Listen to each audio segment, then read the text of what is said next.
दासो जान छुटी कुरान फरमायो ई काने अफहसिबतुम अन्नमा खलकनाकुम अबसा छा तव्हां ई था समझो त असां तव्हांखे ई अजायो पैदा कयो आहे बेकार पैदा कयो आहे अबस करे पैदा कयो आहे बेफ़ाइदा पैदा कयो आहे न मुंहिंजा साईं इंसान ऐं दुनिया जे अंदरि जेके शयूं पैदा कयूं वयूं उहे बेमक़सद न आहिनि बामक़सद आहिनि तव्हां असांजे दुनिया जो ज़िंदगी जे अंदरि बि हिकिड़ो मक़सदु आहे ऐं उहो मक़सदु अल्लाह ने क़ुरान फरमायो वमा ख़लक़तुल जिन्न वल इंस इल्ला लियअबुदून अल्लाह फरमायो तो मां जिन्ननि इंसाननि खे पंहिंजे इबादत जे लाइ पैदा फरमायो आहे ऐं इबादत हमेशह मार्फत सां थींदी आहे सुञाण सां थींदी आहे त असां इबादत कंहिंजी करे रहिया आहियूं जेसीं ताईं उन जी मार्फत कान थींदी तेसीं ताईं न को इबादत जो लुत्फ़ ईंदो न को उन जो शौक़ पैदा थींदो न को इबादत जे अंदरि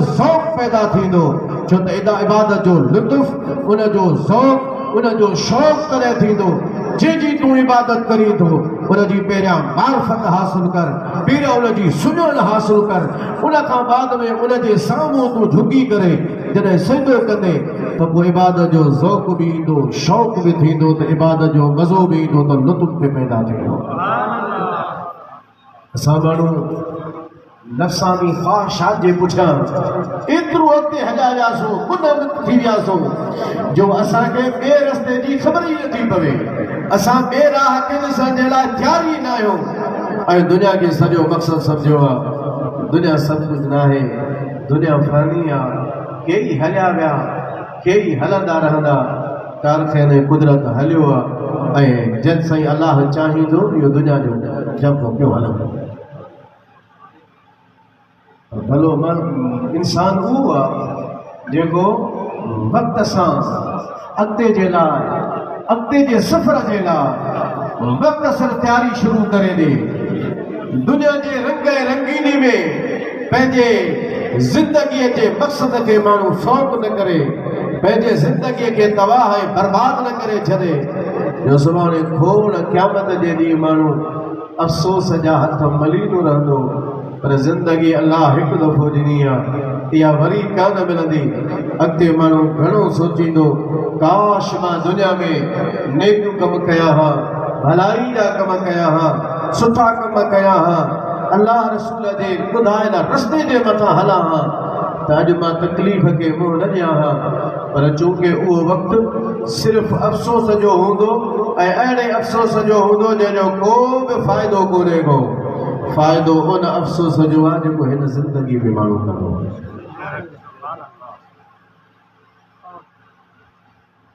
वक़्त सिर माण्हू फ़ैसिलो कंदो आहे त उहो माण्हू उनखे चइबो आहे ऐं भलो माण्हू उनखे चइबो आहे जेको फ़ैसिले में देरि न करे तौबा जे फ़ैसिले में देरि न कयो तौबा जे फ़ैसिले में जल्दी कयो इंसान खां ख़ता थींदी आहे हुज़ूर फरमाइनि था त अल्लाह ताला फरमाईंदो हदीस पाक में आहे तव्हां सभु ख़ताऊं कंदड़ आहियो ॾोह कंदड़ आहियो गुनाह कंदड़ आहियो पर ख़ैरुल ख़ताईन तव्वाबून भलो गुनाहगार उहो आहे जेको गुनाहनि खां तौबा कंदड़ आहे करे गुनाह थिए भलो आहे मुजरिम थिए भलो आहे ॾोही पर हदीस में उनखे भलो चयो वियो आहे उहो भलो उहो गुनाहगार आहे जेको तौबा ताइब थिए अल्लाह जे तरफ़ रुजू करे माण्हू अॻिते हलण जे लाइ कोशिशि करे दोस्तो अज़ीज़ो मुस्लमान भाइरो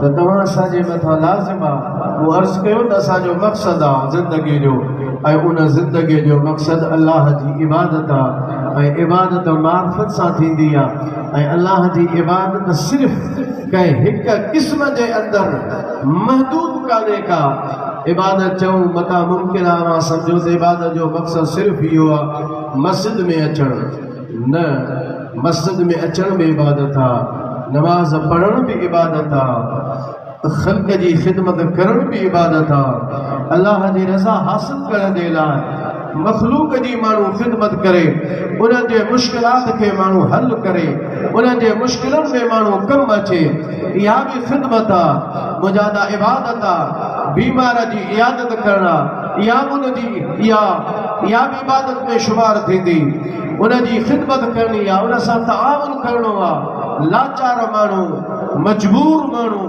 उनजी ख़िदमत करणी, उन्हनि सां तआवुन करणु, इहो बि इबादत जे अंदरि शामिल आहे। पर जॾहिं माण्हू इहे सभु अलाह जी रज़ा जे लाइ कमु कंदो त पोइ हुनखे सवाब बि मिलंदो।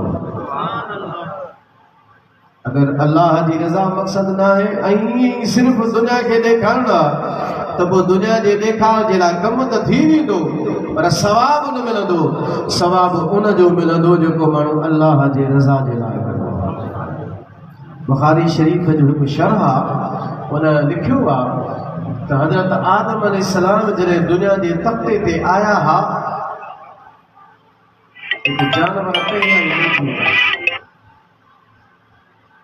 हरणनि जो हिकिड़ो जथो, हिकिड़ो धण तयारु थियो त अल्लाह जो नबी आयो आहे जन्नत मां, आसमाननि मां ज़मीन ते। हलो त हली अल्लाह जे नबीअ जो दीदार कयो ऐं उन खां दुआ वठी अचो। आया हज़रत आदम अलैहिस्सलाम सां हरण मिलिया। जानवर कंहिंसां न ॻाल्हाईंदा आहिनि, पर अल्लाह जे क़ुरान जो फ़ैसिलो आहे, अंतक़नल्लाहुल्लज़ी अंतक कुल्ल शै। हीअ अल्लाह जी मर्ज़ी आहे। तव्हां असांजे वात में ज़ुबान गोश्त जो टुकड़ो आहे। अल्लाह जेकॾहिं चाहे असांजे ज़ुबान मां, गोश्त जे टुकड़े मां जॾहिं अल्लाह ताला ॻाल्हाइण जी ॻाल्हाए थो ऐं उन ज़ुबान में ॻाल्हाइण जी ख़ुदा कुव्वत ऐं ताक़त रखी आहे। अल्लाह जी मर्ज़ी आहे, जेकॾहिं अल्लाह ताला ढंग जे जानवरनि खां ॻाल्हाए त ख़ुदा इन ते क़ादिर खां ॻाल्हाए सघे थो। हज़रत आदम अलैहिस्सलाम खे अर्ज़ु कयो कि भला अवां जे ज़ियारत ऐं दुआ जे लाइ आहियो। अल्लाह जे नबी हज़रत आदम अलैहिस्सलाम उन्हनि हण जे मथां हथ पंहिंजो मुबारक फेरियो। हणनि जे हेठां हिकु दुन ज़ाहिर थियो जंहिंमें मुश्क हूंदो आहे। मुश्क न मां ठहंदो आहे हण जे दुन वञा, उहो दुन ईअं ज़ाहिर थी बीठो जंहिंजे अंदरि मुश्क पैदा थी वियो। उहे हण जो उहो धण, उहो जथो वापसि मोटियो। ॿिया हण उन्हनि खे मिली विया। हुन ॾिठो त दुन हिननि जो ॿाहिरि निकितो पियो आहे। ज़ाहिरा पुछो छा आहे? चयो अल्लाह जो नबी आदम अलैहिस्सलाम दुनिया ते आयो आहे, ख़ुदा हुनखे मोकिलियो आहे। असां हुनजी ज़ियारत ऐं दुआ जे लाइ विया हुआसीं, ज़ियारत बि करे आयासीं। अल्लाह जे नबी असांजे लाइ दुआ बि फरमाई आहे, तंहिंजे करे मुश्क जो दुन ज़ाहिर थी पियो आहे। हुननि खे थियो त असां बि वञूं हज़रत आदम अलैहिस्सलाम वटि ज़ियारत कयूं, असां वञूं दुआ कराए, छो त असांखे बि जीअं दुन मुश्क वारो पैदा थिए। हर हण में मुश्क जो दुन न हूंदो आहे। तव्हां हण खे वञी ॾिसो, जुस्तजू तलाश हुनखे कयो। हर हण में कोन हूंदो आहे, उहो मख़सूस हुनजो नसुल आहे जंहिंजे अंदरि मुश्क पैदा थींदो आहे। हर हण में कोन थींदो आहे। हाणे वरी ॿिया हण विया, इन जे लाइ विया त असां बि वञूं त मुश्क जो दुन वठी अचूं। हज़रत आदम अलैहिस्सलाम वटि आया। हज़रत आदम अलैहिस्सलाम फरमायो बाबा कीअं आया? चयोसीं आया आहियूं तव्हां खां दुआ वठण जे लाइ, हाणे दिलि में हुजनि त मुश्क वठी अचूं जीअं हुननि खे मिलियो आहे। हज़रत आदम अलैहिस्सलाम उन्हनि जे लाइ जेका दुआ ई ख़ैर जी फरमाए छॾी, वापसि मोटी आहे। हुननि में दुन ज़ाहिर कोन थियो। हुननि वरी हुननि खे जे मयार में चयो बाबा तव्हां में त आयो, पर असां में दुन छो न आयो? उन्हनि जो बाबा असां में आयो, तव्हां में न आयो। हिकमत हुन में ई आहे, असां दुन वठण कोन वियासीं मुश्क वारो, असां वियासीं सिर्फ़ु अल्लाह जे नबीअ जे दीदार जे लाइ। तव्हां सिर्फ़ु दीदार जे लाइ न विया हा, तव्हां त लालच रखी करे विया हा त मुश्क जो दुन वठण वञूं था। पोइ जेको लालच रखी वियो ऐं नियत पंहिंजी सुधारे कोन वियो हो, उनखे कुझु कोन मिलियो। असांजी नियत भली ई, तंहिंजे करे मुश्क जो दुन असांखे मिलियो। मूं अर्ज़ु इहो कयो त नेकी असां कयूं, ख़ैर जो कमु असां कयूं, भलाई जो कमु असां कयूं, ख़ल्क़े ख़ुदा जी असां ख़िदमत कयूं, पर नियत उन में भली हुजे, अल्लाह जे रज़ा जी नियत हुजे त पोइ बेड़ा पार हूंदा आहिनि। ख़ुदा ताला उन्हनि खे नवाज़ींदो आहे, उन्हनि खे ईअं कोन छॾींदो आहे। जेके माण्हुनि जे कमु अचनि, ख़ल्क़ ख़ुदा जी ख़िदमत कनि, अल्लाह जी इबादत कनि, ख़ुदा उन्हनि खे नवाज़ींदो आहे। अल्हम्दुलिल्लाह तव्हां असां मुस्लमान आहियूं। ख़ुदा ताला तव्हां असांखे पंहिंजो आख़िरी नबी मुहम्मद अरबी सल्लल्लाहु अलैहि वसल्लम जो उम्मती बणायो। असांजो नबी वरी उन शान मान इज़्ज़त ऐं मक़ाम वारो नबी आहे जो हदीस पाक जे अंदरि ईंदो आहे त नबी करीम सल्लल्लाहु ताला अलैहि वसल्लम जो जॾहिं हिन दुनिया तां आख़िरी टाइम आयो, आख़िरत जो सफ़र नबी करीम अलैहि सलाम शुरू पे फरमायो। हज़रत इज़राइल अलैहिस्सलाम आयो हुज़ूर जे दरबार में। नबी करीम अलैहिस्सलाम फरमायो, इज़राइल कीअं अचण थियो आहे, कीअं आयो आहे? तू ज़ाहिर थी आयो आहे, माना ज़ियारत मुलाक़ात जे लाइ आयो आहे या मूंखे वठी हलण जे लाइ आयो आहे? हज़रत इज़राइल अलैहिस्सलाम अर्ज़ कयो, या रसूल अल्लाह, मां ज़ियारत जे लाइ बि आयो आहियां ऐं वठी हलण जे लाइ बि आयो आहियां, पर तॾहिं जॾहिं अवां हलण जे लाइ राज़ी थींदा।